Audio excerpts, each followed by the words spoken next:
Hey, Keisha. Bandit's like, wait a minute. Another name, Keisha? Where? She's not here. She's not here. Okay, so I'm gonna make you a bunch of videos. I think that my goal with the videos is to kind of focus on a specific topic and really kind of delve into it at a higher level, and then send you maybe like a topic at a time, so that one, I don't overwhelm you with information, and two, you have a video to reference if you forget. If you need a reminder or a refresher, you can put it in your library and you can have this video to keep reminding yourself of. So, today's main focus is going to be sleep and adrenaline, because this is the main issue you're having with this dog. Bandit is incredible. He knows all the commands. He's pretty much damn perfect at all of them. He's very anticipatory right now. He doesn't want to sit still for very long, and he likes to anticipate things and kind of and try to break. But and as far as I can see, that's really one of the only major training problems I'm having with him so far. So the thing I noticed right away was he's not getting enough sleep. This guy is staying stimulated for far too long throughout every day, day in and day out. And sleep deprivation is one of the #1 issues for why dogs don't and can't function in our society. It's the same reason why people struggle in our society when they have sleep deprivation. Living animals are low functioning when they don't get a proper amount of sleep. But the difference between dogs and humans is that dogs should be getting between 18 and 22 hours of sleep a day, whereas humans only need to get about 8. So, human dog psychology a bit different, but 18 to 22 hours, is he getting that? Is he getting at least 18 solid hours of sleep that's uninterrupted by someone rolling around in a bed or moving around on a couch or walking by him while he's laying still, taking a nap while you're hanging out around the house? And if you can't honestly say that he is getting that much sleep, then we have our first issue, which is sleep deprivation, which is exactly what I saw. I even saw it in his eyes. I need a fucking nap. So this is a working dog, so a lot of people think that they need to go, and they need to go, and they need to go, and go, let's work, let's run, let's fetch, let's go. Because they're bred to go for hours on end doing their job, right?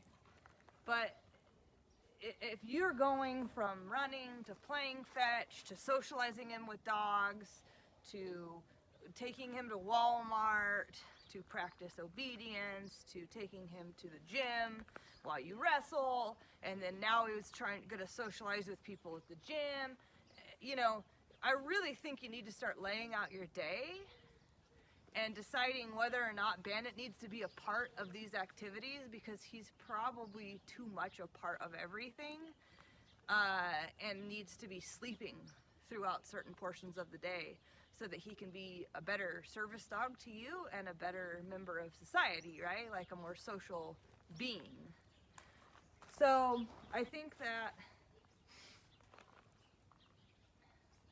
in terms of sleep, this guy needs more of it.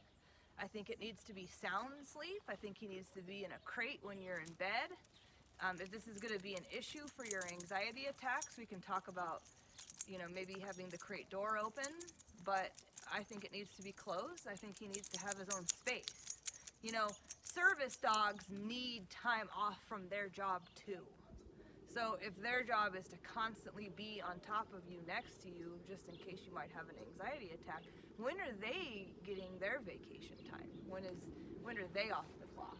And that's something important to keep in mind with this dog.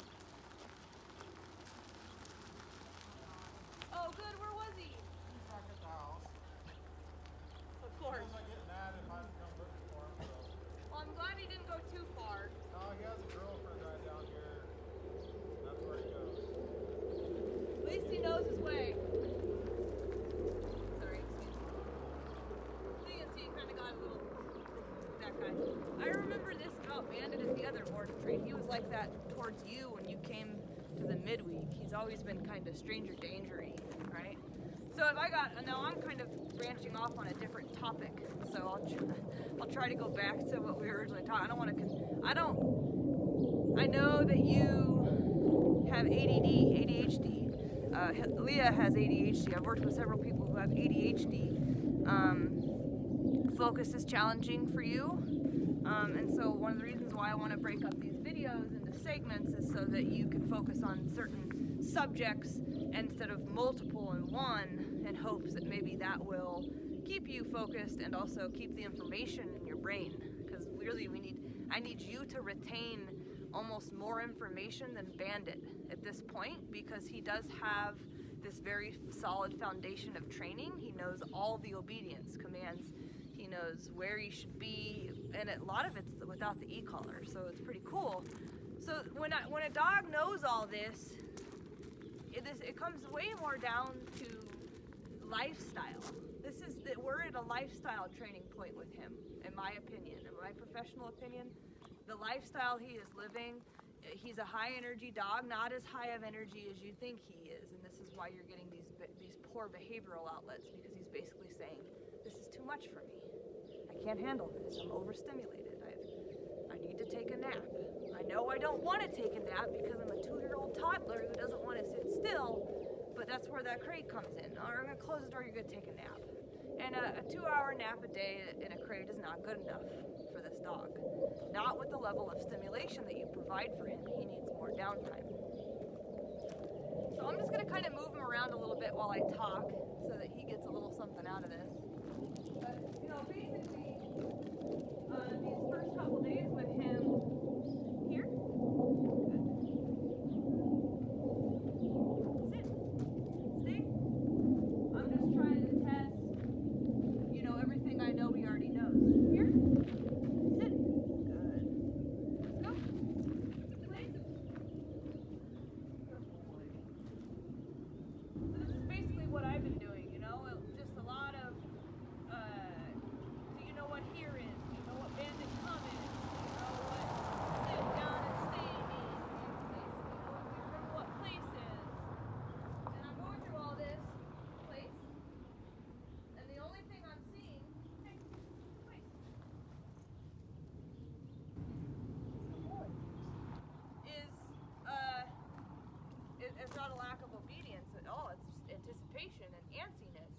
So I'm going to go in another video and talk about how to fix anticipation.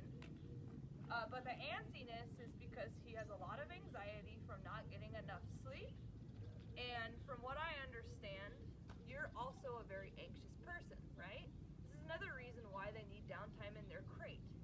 Because if you're a naturally anxious person and his job is to soothe your anxiety, right? That's what Bandit is here for, to soothe your anxiety. It's fantastic he can handle that at all, right? Because that's a big job, to help someone's emotions all the time. That's a big job for any species.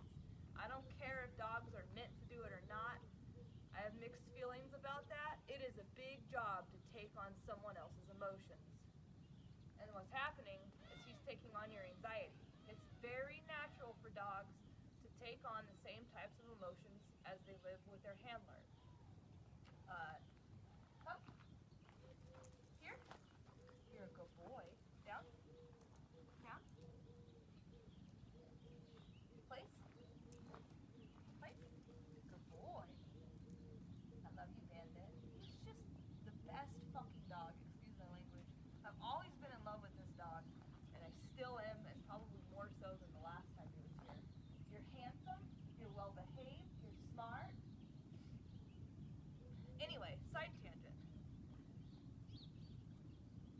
All of my dogs absorb my energy, and it's really interesting because I have 5 dogs, right? So what I get to see is how my energy affects each one of my dogs. Because yes, I have the same energy, right? Like, I'm not a different person with each one of my dogs. I'm the same person, but how they handle and absorb my energy is going to be different with each dog. So, I have high functioning anxiety, right? So, in other words, most people can't tell I'm anxious. Most people don't see my anxiety. And that's because for some reason, I'm just naturally, genetically, am high functioning with it. So I have outlets for it. I work a lot. I keep my mind occupied a lot. I exercise a ton, right? So I have high functioning anxiety. Most people don't see it. My dogs will make sure to let me know that it's there. And they all absorb it and spit it out in different ways. So my dog Teak, she is a mirror image of my anxiety. The more anxious I am, the more whiny she becomes. She expresses it through whining. The more calm and content I feel, she will mirror that back to me. She will relax and she won't whine at me and show me that reflection of my anxiety, right? My Chihuahua, when I'm really anxious, he has a tendency to try to create as much space away from me as he can. I didn't teach him that. This is his nature. He says, oh shit, she's real anxious. I don't want to be next to that. And actually that's how my dog Penny is too. So Penny and Pablo tend to feel my anxiety and go away from it and create their own space because they don't want to be around it. And that's fine. That's a great choice, right? So Penny and Pablo retreat. Teak wants to glob onto me and get closer to me, and she's whiny and she reflects that energy in a whiny fashion. And then one of my other dogs is I inherited, so she's pretty detached from everything. She's kind of I don't even want to go into it. She doesn't react to me very much. She's kind of sedentary. She just kind of lays around all the time, right? And then Atlas, who is my strongest dog, whenever I'm really anxious, he likes to remind me by getting into more trouble. He might start alerting in my yard more, so almost as if my anxiety, he's a German Shepherd mix, so he's got that guardian tendency. So it's almost as if my anxiety triggers a guardian side of him where he needs to start looking around to make sure that we're secure. Like my anxiety is an indication that we're not in a secure place, and maybe he needs to take control of that somehow. So there's 5 different examples of how my personal energy affects each one of my dogs differently. So of course your anxiety is going to affect Bandit. So is your ADHD. So are your good days, and so will your bad days, right? It's all going to play into this. So this is something to keep in mind because you are playing a role in his behavior naturally. And because he has this big task of soothing your anxiety, he is absorbing it to a higher level because his job is to soothe it. So he's more in tune. He's going to be more in tune with it. He's going to be more reactive towards it, and naturally they all absorb it. So if, say for instance, he has a day where you have a day where you're super duper anxious, and you're not feeling yourself, this is not only a day where I would, if I were you and Bandit was my dog, I would be less likely to take him out into public, especially multiple times in a day, right? Like maybe once, or one at the beginning and one at the end, but throughout the whole day, he might not be able to handle that. And if there was a situation where you were high anxiety and he needed to be with you that entire time, I would try to find a way to break it up so he can take a nap in between in his crate away from you, away from your personal space. So he can turn off and rest and recover to be a better working dog for you when he comes out of his crate next. You know what I mean, bro? So, place.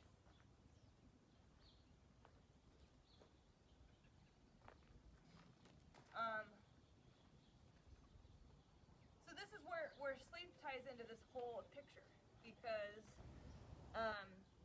he's working all day. He's probably working in through the night. I don't know if you're still having him in your bed, but that's a big no-no in my opinion. For any dog, I will never agree with a dog in a bed. You'll never get that out of me. I think it's super toxic. I think it's unfair to the dog, and it sets them up to have aggression down the road because they're spending way too much time in your intimate space. And dogs are not humans. They don't operate the way that we do. They don't think the way that we do. Their psychology and the meaning for things behind what they do and how we interact with them is different than what we usually interpret. And so it's too much pressure on them to be in your bed. So if I hope that you understand. It's hard for me to convince people of this, especially when they're using a dog as a service dog. But he needs to be in his crate. He needs more sleep. So this whole this whole mirroring of energy thing, it plays a role in the sleep deprivation, and it plays a role in this kind of edginess that he presents sometimes with the outside world, because he's overstimulated and he's kind of absorbing this energy all day long, and he's not getting enough sleep in between. So then the sleep deprivation makes it's almost like he's trying to assess the world around him, but his assessment is off. It's not accurate because the sleep deprivation and the anxiety is making it harder for him to see clearly. So that's kind of what I'm taking from this so far since he's been here. Huh? Here? So I'm going to set you up with a schedule. Let's go. And I'm going to encourage you to stick to the schedule, because it's not going to be what you're doing right now, not even close. It's going to be restrictive, and it might actually take him away from his job for a little bit, which I know you probably need. So my hope is that you can follow through and prepare yourself for this, because at this point, you know, when I met Bandit, we were getting him all trained up and balanced to work for you, and I feel like right now, my mentality with, and especially making these videos and working with him, is Bandit's trained. I need to train Keisha. She's not understanding my concepts and why the dog is the way he is.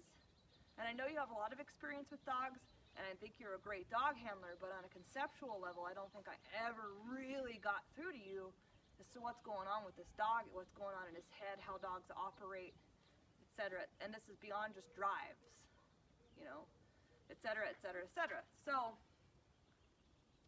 I think the schedule change is going to be a lot more about, okay, we need to actually help Bandit. He's doing all this work helping me. I need to help him. And what that's going to look like is a very restricted schedule, making sure that we're providing activities for him that allow for him to be stimulated in the right way, and then activities that teach him how to relax and not be stimulated. And a lot of crate time. He needs to catch up on sleep. Hi. You know, I was actually just thinking right now, you might send all the videos to your mom and dad, or I actually have only ever heard you say mom, so I apologize if I don't know your circumstances in that regard, but you might send them to your mom with the corgis, because if you're going to be doing a lot of back and forth between Japan and the States, and he's going to be immersed into the corgis world, one, you might need to keep them completely separate, or two, they might need to consider kind of following these steps as these videos go along, because dogs living with other imbalanced dogs will make them imbalanced. It's like, I actually will not, let me tell you real quick, I'm kind of rambling, but I'm sure you're enjoying all this information. You know, I've had a boyfriend for 9 months. He's never, ever brought his dog to my house. And he's actually never even been allowed to pet my dogs. And it's because, one, his dog is not trained. He doesn't have a lick of training. If I say, it's Luna, come, she's gonna look at me like, fuck you, I'm not listening to you. So naturally, I'm not gonna bring her into my environment, because I don't want her spoiling all the other dogs and ruining everything, all the work I've done with all the other dogs. Negative energy goes a long, long way.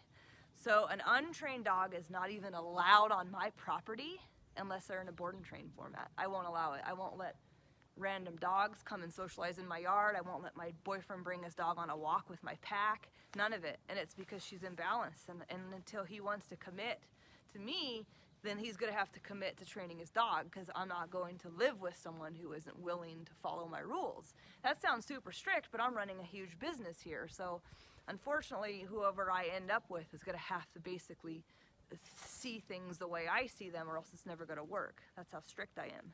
I don't let him pet my dogs, because my dogs are not here for him. They're here for me and my pack and this business that I'm running.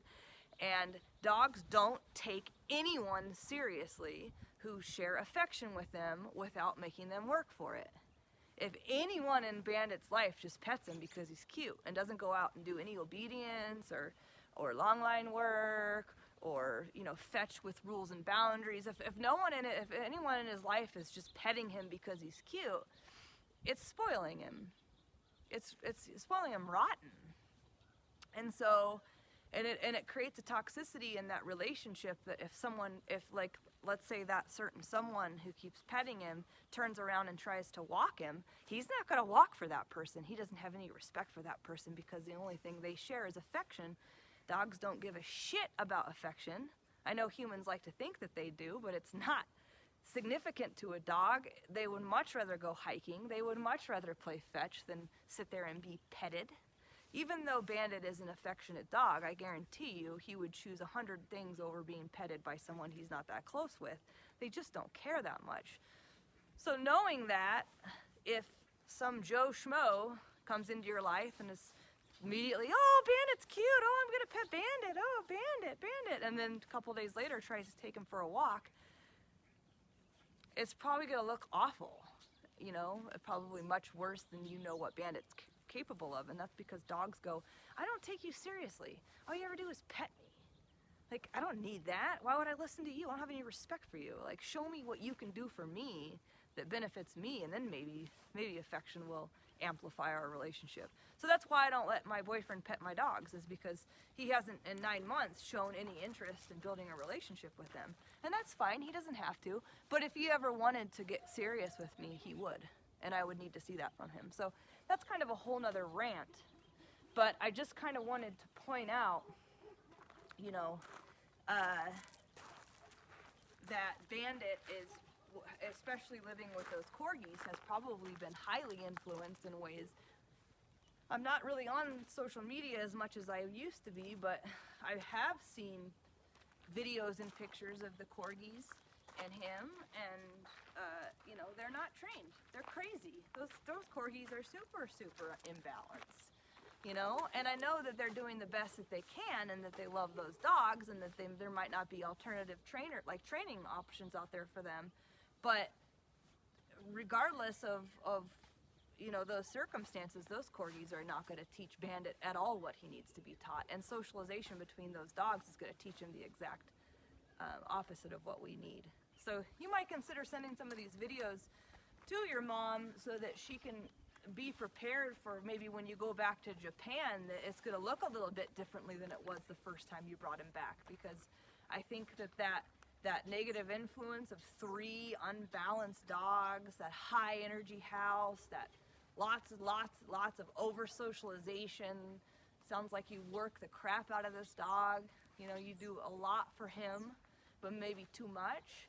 All of these things start adding up, and then they get really overstimulated, and they can't function very well. They can't assess the environment very well. Let's go, buddy.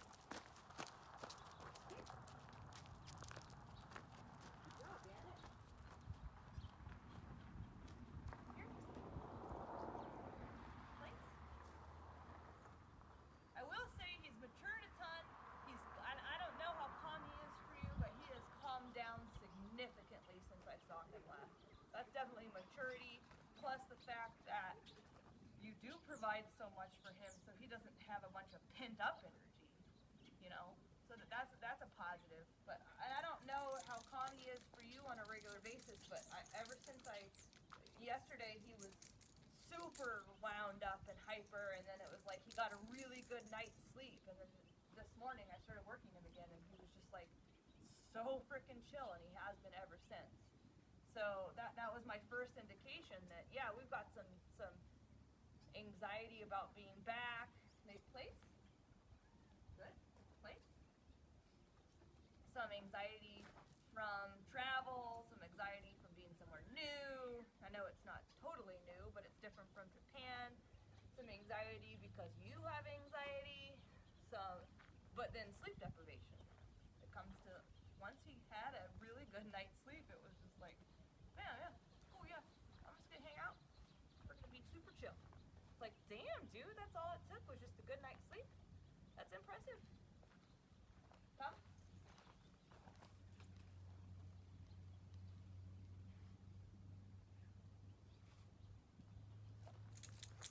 So, I think I took about 3 different tangents on this here. Good. In this video, because I really want to talk about adrenaline now. See how long we've been going? 25 minutes.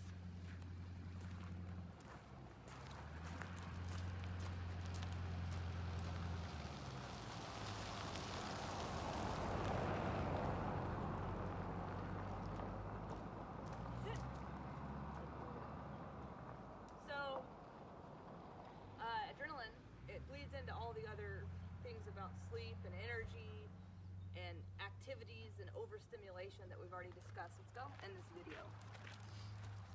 So I'll try to keep it short because I wanted to make my videos 15 or 20 minutes for you. I'm already at 25 minutes, so I'm hoping I'm not losing you yet. Hey, bubs. He's just the sweetest dog. You really are the nicest dog. Let's go. Let's go. So adrenaline is a very, very, very powerful place, chemical that we all animal species experience, right? But humans, humans don't experience adrenaline daily. Very few do, and a lot of them that do are in circumstances that are extremely unhealthy, like for instance, like being at battle. That's going to create a lot of adrenaline. Most people don't come back very sane, do they? You got adrenaline junkies, people who go out and seek adrenaline rushes, right? Because you don't get enough in the human world. So let's go jump off a cliff or jump out of a plane, right? These are really high levels of adrenaline. Skydiving, bungee jumping, these are all going to produce really, really high levels of adrenaline. Things that might produce low levels of adrenaline, being startled suddenly. Maybe you're walking, someone pops around the corner and you go, That's not going to produce the same level of adrenaline as jumping out of a plane would create. Well, you're going to get a little burst, just a little burst. Another way that humans can become adrenalized is overworking themselves. I live with a lot of adrenaline because I need it to get through this really high-powered job. This job is extremely physical, it's extremely mental, I'm booked out, I'm training with clients, I'm making videos, I'm doing administrative work. All this mentality in me working all the time, I'm always on, I never get a turn off, and I can work 13 to 16 hours straight a day and never sat down and just relax, right? So that mentality that I have where I can't stop, I have to keep going, I have to get to the next thing, I'm working, I'm never turning off, I'm never relaxing. My body is going to go into a state of mind that's just naturally going to start producing adrenaline because I'm not creating enough downtime for myself, so my body needs it to keep going, right? So I see all of these types of adrenaline in dogs. It's just they don't jump out of planes, but dogs can, like him, just from working all day long, constantly being on, constantly worrying about you, constantly being in like a, obedience or whatever it is that he's doing to work,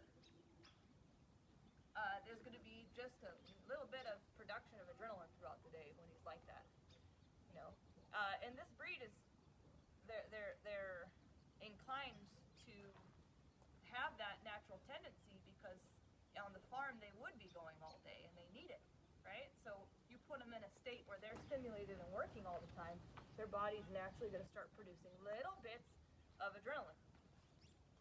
So that's one layer of adrenaline. Then you start adding all the other things in the dog world that produces adrenaline. So what the equivalent of jumping out of a plane for a dog would probably be something like fetch. That is, or a long play session with another dog. Those are two forms of activities that people share with dogs that get them so excited and so jacked up that they are producing similar amounts of adrenaline as a human bungee jumping, right? Other forms of adrenaline that are produced on a high level, right? So the bigger bursts, not the startling bursts or the daily secretions, but this big burst of adrenaline, right? Whoa!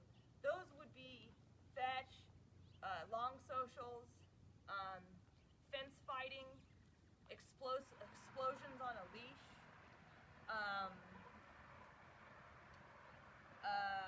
burst, like a lot of times cars create high levels of adrenaline. Dogs are just jacked up. Oh my god, we're going on a car. Oh my god, we're going on a car. Oh my god, they get so worked up, and then by the time they get into the car and they know they're having an adventure, that adrenaline is actually produced even more because of the anticipation of getting to the trail, and then they burst out the car, which is another adrenaline rush, and then they run around, which is another adrenaline rush. So you can see how something is like going in a car to go to the park can actually be extremely adrenalizing for a dog.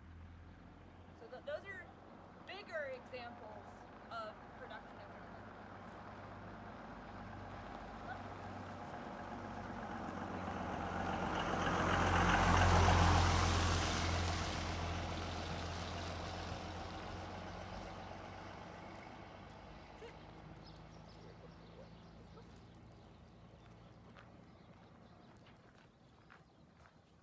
So you've got the place. Now you've got the big forms of adrenaline. Now little forms would be, a lot of dogs get excited about going through doorways. That could be a little production of adrenaline, natural excitement when you present the leash. That could be a little tiny adrenaline rush. Anytime you're not asking the dog to slow down and wait for things, like before feeding, going in and out of doors, going to the car, waiting before you get out at the park, those can be little forms of adrenaline. Being startled, just like I gave you that example of the human, that could be a little form of adrenaline. Whenever a human is like, oh my god, you wanna go for a walk? You wanna go for a car ride? That's gonna be even higher than a low. That's gonna be a bigger, more medium form of adrenaline, right? A lot of people do that. A lot of people get them. Yeah, you want to go for a walk, or yeah, a lot of people will encourage the excitement, and then there's a natural production of adrenaline that goes along with it. So most dogs in the human world are writhing with adrenaline. And out, like Bandit's one example, but like a dog, for instance, that's just sitting in a backyard all day. That's all they ever do. You'd think, wow, how understimulated. But those dogs bark and fence fight all day long because they're bored. So they had to create a job. And as a result, those types of dogs sometimes are the ones that come in here that are the most overstimulated because they're just adrenaline rush, adrenaline rush, adrenaline rush, adrenaline rush. They, moment after moment after moment after moment, they come inside, they crash from an adrenaline crash of exhaustion, not because they're actually stimulated to a healthy point. And if you really look across the human world, most dogs are living their lives like that. Most dogs are barking at the fence, running the fence line, playing with toys all day. Toys produce adrenaline. Bursting outdoors, pulling people on leashes, bum rushing the car, getting excited in the car, getting excited about feeding time. Like, you just start adding up what a dog's life looks like in the human world, and I feel sorry for dogs. I really do. And I don't mean this to offend you, because I think you love dogs to death, but most people think that means they're happy. And that's why I'm booked right now until July, by the way. And it's because no one calms the damn dog down ever. It's always about how much can I do in a day and how excited are you about it? Because the more excited you are about it, then you must be happy. And that's not true. Overexcitement is too much of a good thing. They should have a natural form of excitement. There should be exciting moments in their life, but if it's moment after moment after moment within a day, what you're doing is you're producing an anxious dog who is excited and full of adrenaline. So, what adrenaline does to a dog is super sad. And same thing with people. It does the same thing to people. They have to naturally their body is going to come off of it. So they crash, they get pumped full of adrenaline, and then they crash, and then they get pumped full of adrenaline, and then they crash. And sometimes the crash isn't very long, right? Because they got a fence fight again, so they'll get right back up and do it. So the crash has lasted minimal time, right? But the more a dog does that, or a human, it doesn't matter what species it is, the more they adrenaline, and then they come down, adrenaline, and then they come down, the edgier they're gonna get. There's gonna be a natural form of edginess. If you have ever experienced an adrenaline rush before, Leah told me that Bandit was attacked by a Rottweiler. I'm sure you had a terrible adrenaline rush when that happened. If you can recall how it felt afterwards, it feels like shit. When you come down off an adrenaline, now obviously there's different forms, because if you go skydiving, your adrenaline rush is going to be a wonderful high, right? But even that has an icky come down.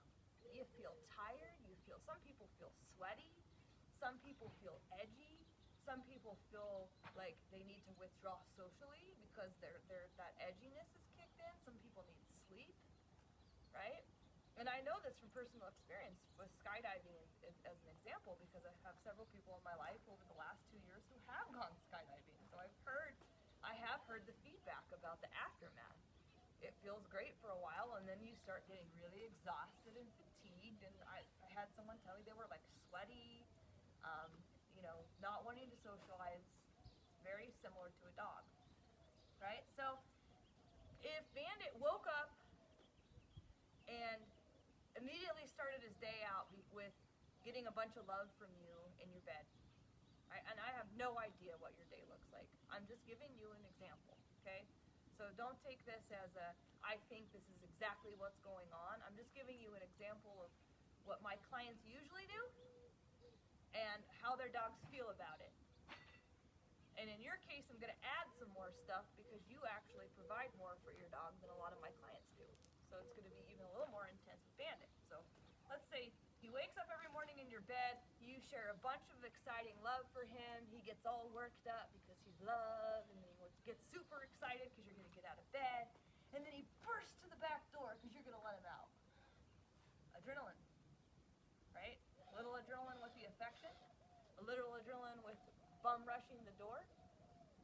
Now, does he sit and wait at doors, or does he burst through them? Because if you open it up and he bursts through it, bigger adrenaline rush. Doorways are a huge part of my training. He doesn't seem weird at all. He seems really good at doorways, so I don't know if you're doing that or not. But I'm just giving you some examples of what this might look like for an average dog. Bursts through the door, goes out into the backyard, starts smelling everything intensely. Smelling automatically produces adrenaline for a dog. Automatically.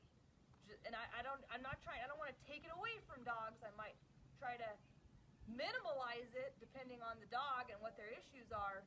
But if my dogs come out and start sniffing around the grass, it automatically produces a little bit of adrenaline. Right? So I start sniffing around the yard, go to the bathroom, rush inside. Oh my God, it's feeding time. Oh my God, it's feeding time. Adrenaline. Then they eat, right? So they're satiated. That feels much better. You give them a little rest while you get ready for the rest of the morning, and then it's like, all right, now I'm gonna go take you somewhere. Oh my God, we're going on a car ride? Burst through the front door, adrenaline. Runs to the car, adrenaline. You open the car door, bursts in the car because we're going somewhere, adrenaline. Car ride is exciting. Oh my God, I'm gonna bark at dogs that walk by the car, adrenaline. Oh my God, we reached our destination. I'm so excited. Let me out of the car. He bursts out the car door. Adrenaline. Starts sniffing around the field. Adrenaline. Now you're going to play fetch. Fetch is a naturally adrenalizing activity. if I play fetch with a dog like Bandit, I'm probably going to throw the ball 6, maybe 10 times in a 20-minute time period, and I'm going to spend the rest of that time creating contrast on place and doing a lot of obedience that's mixed in with the fetch to make sure that I'm not overstimulating him. I'm allowing him to run and get his joy of fetch and prey drive activities, but I'm going to spend the majority of the time actually decompressing him, right? And creating boundaries of mental stimulation along with the fetch, right? So that's an example of fetch and how I would use it to not overproduce adrenaline. So at this point, I don't know, it's 10 a.m. I don't even think I need to explain if the rest of the day looks anywhere similar to that, what he might be experiencing in a day, right? Because if you go and you start working him in a highly stimulating store, there's going to be some adrenaline.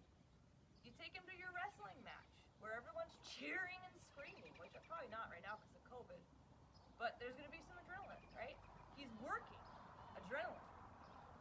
Going to and from places, adrenaline. If you're getting excited with him a lot, he's going to be producing adrenaline. If you're going to be petting him, petting is not as soothing as you might think. Affection can actually feed energy into a dog. So if the affection is creating a lot of excitement and squirreliness, you're probably producing adrenaline. You're probably not creating and you might be. He's really handles affection super well. I give it to him quite a bit already. Huh. You're sweet. Come over here. He's just a lover. He's a lover dog. Right? Yeah, you are. You're a lover dog. So,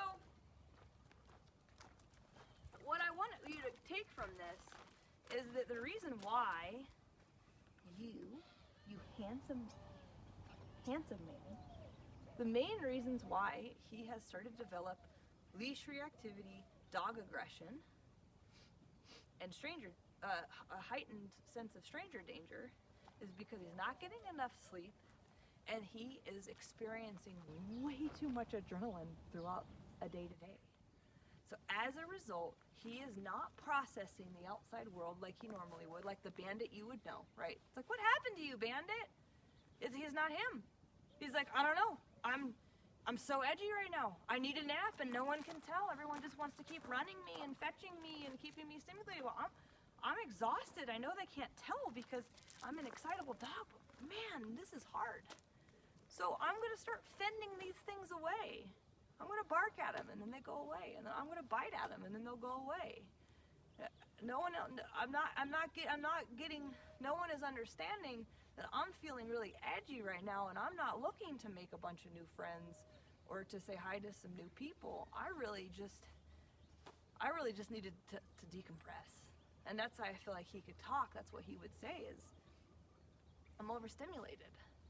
So I'm gonna help you throughout these videos and as we train in person, kind of figure out how to have a nice balance. And that's the point of all of this, is he needs more sleep. That doesn't mean he's gonna be in his crate all the time, it's just that he needs more of it so he can sleep more. And it's not like we're gonna not play fetch with him or we're not going to allow him to spend some of these activities that you love to do with him. It's just maybe we could start thinking about how much in a day he's had and regiment it so that he gets very, very good mental stimulation. He's still working for you, but we're satisfying him and then saying, all right, dude, you're off the clock. You don't have to do this anymore. Go ahead and rest and take your downtime. But I think what you're gonna notice is that when you can balance that out for him and really, really, really think about it, you know, does he need to be doing this with me right now? You're gonna find that mixed with other things I'm gonna teach you, he's gonna turn around real quickly, like maybe even within 24 hours. I've thought heavily about maybe bringing Leah into the picture because Leah and you are extremely similar to one another. Because it took her about 3 years of me telling her that her dogs are overstimulated and that they don't need half as much as they're getting before she started listening to me, and then the results that she got from dialing back were so good that she could actually do more as a result, right? So we really need to almost listen to this guy, and maybe you don't know how yet. I know you probably do in some ways. I'm sure you're very connected with one another. But now hearing what I've had to say, maybe you need to start like writing a schedule. One, what the schedule will be for the day, and then, you know, because you might have a tendency to want to get off the schedule just as your nature, logging what you've done in a day. Because if you have played fetch,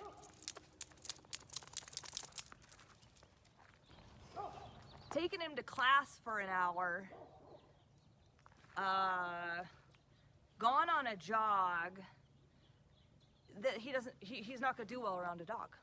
He's overstimulated. He's overstimulated. Like, he can't, like, I don't want to play. I don't want to have friends right now. I don't want to nap. I'm tired. I've had a lot today. And I don't know if you've ever related to that on any level, like you've had a really hard day at work and the last thing you want to do is go socialize with all your friends. You know, there's a time and a place. Sometimes we feel like it, sometimes we don't. The difference with dogs, they don't get obligated and drawn into it. If they don't want to, they might choose to just go sleep instead. And so I think that's more of what I'm getting at, is balancing the activity so that he has a good day, but not a crazy day, day after day, after day, after day with minimal sleep. Because that is only going to contribute to more of what you're starting to see from him. So I hope this video resonated for you. I sure wasn't trying to offend you if I did at all.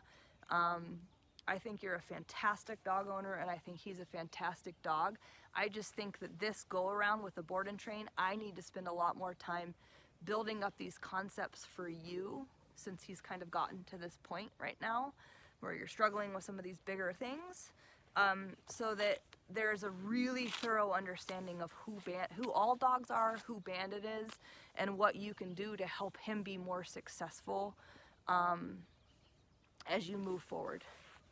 But honestly, dude, your dog is amazing, and I do think that you're amazing too. I think that this could be a good opportunity for you to really expand your knowledge of dogs to an even higher level, since you already do have a pretty good grasp on certain things. So I hope you liked.